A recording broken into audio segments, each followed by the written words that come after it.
Brigit usually fails to send money when your bank connection breaks, your eligibility changes after approval, or the app can't complete instant transfer authorization with your account. By the end, you'll know exactly why Brigit is not sending money, how to fix it step by step, and what to check so the transfer actually goes through. Start with the most common issue. Brigit depends on a stable link to your bank account.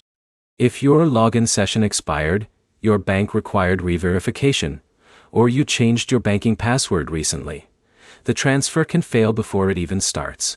Reconnecting your bank inside the app is the first thing to try. Next, check your available funds and balance status.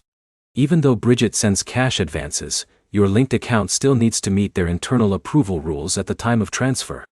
If your account activity changed, or your balance doesn't match the requirements anymore, the transfer can be blocked automatically. Now look at transfer timing. Brigit uses instant transfer systems that depend on your bank's real-time processing. Some banks delay incoming deposits or flag fast transfers for verification. When that happens, the money may stay pending or never arrive until the bank clears it. Another issue is failed verification updates.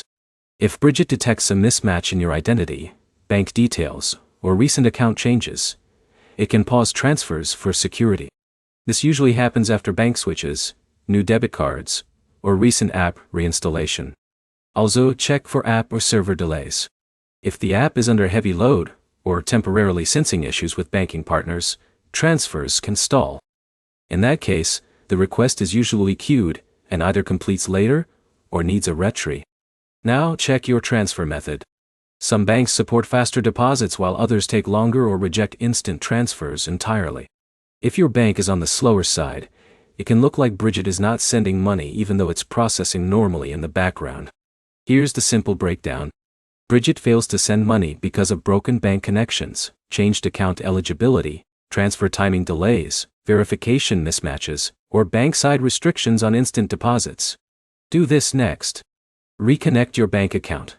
Confirm your details are up to date. Retry the transfer during stable banking hours, and avoid repeated rapid requests that can trigger temporary holds. If this helped, like and subscribe for more clear fixes for cash advance and banking app issues.